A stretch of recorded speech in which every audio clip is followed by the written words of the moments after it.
Welcome to the Neijiaquan podcast. My name is Isaac Kamens. This is a sample of our Patreon-only episode on the Spiraling Energy Body Qigong. To hear the entire episode, you'll need to go to the Patreon. You can sign up at the $5 level to hear all of the extended episodes. There is a link in the description. Enjoy the episode. Welcome to the Neijiaquan podcast with Isaac and Jess. We're continuing our discussion of the Spiraling Energy Body Qigong set. I was wondering if you'd be willing to give us a look into what it was like when you first went to practice it. You said before that was one of your first classes you took. And was it at the retreat out in the woods, or would you describe the situation and how it went? Well, back then he only taught it in week-long retreats. So you could only learn it if you went to the summer retreat up in Anvil Ranch. And I think my first 2 retreats there were Spiraling Energy Body, and then I did 3 more over the years. And I mean, mostly it's a lot of standing.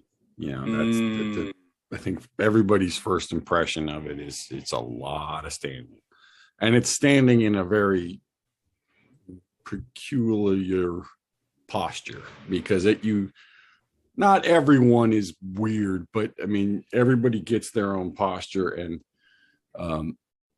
they sometimes get pretty intense because it's kind of like hitting the thing inside of you that's the most obviously blocked. So it will kind of tug on the thing that you're most trying to avoid tugging on. And that aspect of it tends to kind of intensify things a little bit. So that in some sense is what you use to really do it. I mean, it's kind of like it's charging you up because you're having to work harder, you know. But it's compared to doing the standing and dissolving of energy gates, it's very intense, especially when you're doing it outside and it's like 100 degrees and you know, all that. But that's, you guys were up in Mendocino County where the sun's just blazing in the afternoon, but there's some big trees around. Yeah, there's swimming hole at Amble, right? Not exactly. It was you had to take a trek to get to any kind of swimming, but it was I mean, just generally, you know, summertime, Northern California gets pretty warm, so I think part of that was so that you didn't, you know, your body's warm, so you're not, at least not fighting that part of it, because it's pretty rough when it's warm, but it's really bad if it's cold, because it's like, you know, trying to get your energy to do stuff when you're freezing your ass off is tough. So bringing up the idea of how each of the different postures in Spiraling Energy Body are somewhat individuated. The teacher, in a way, kind of prescribes each one to each student individually. So I wanted to make a point that we've talked about a lot. There's 5 Neigong sets.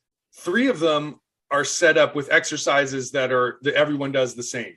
But 2 of the sets, Spiraling Energy Body and Bend the Bow, Shoot the Arrow, contain hundreds of possible variations. And ideally, the teacher or the therapist prescribes an individual movement from spiraling to the person, and that helps them achieve the energetic goal they're trying to reach. So for people who are exploring those 5 sets, when you're doing spiraling or you're doing Bend the Bow, you're exploring, it's like a pharmacy. Each of them has not a million, but a lot of different possibilities for you to pick from, this apothecary of different postures and different energetic qualities that you can assign to them.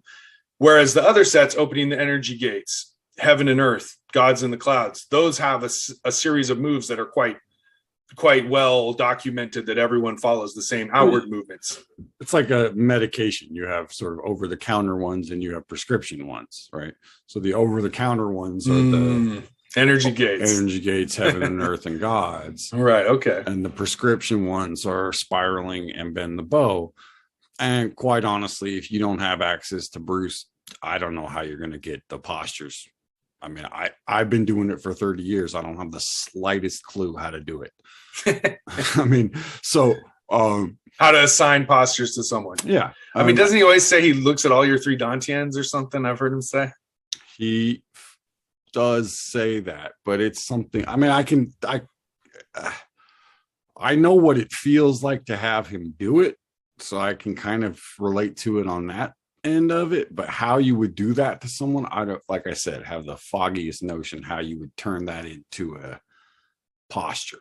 You would have to, you would have to do what he did, which is someone would have to show you this set of 3, this posture, this set of 3, this posture, right? And unless someone takes you through that, I just don't think it's possible. And that was part of the training that he did with the Iguan Dao. If you enjoyed that clip, you can listen to the entirety of the episode on our Patreon. There's a link to it in the description, or you can go to our website. Have a good one.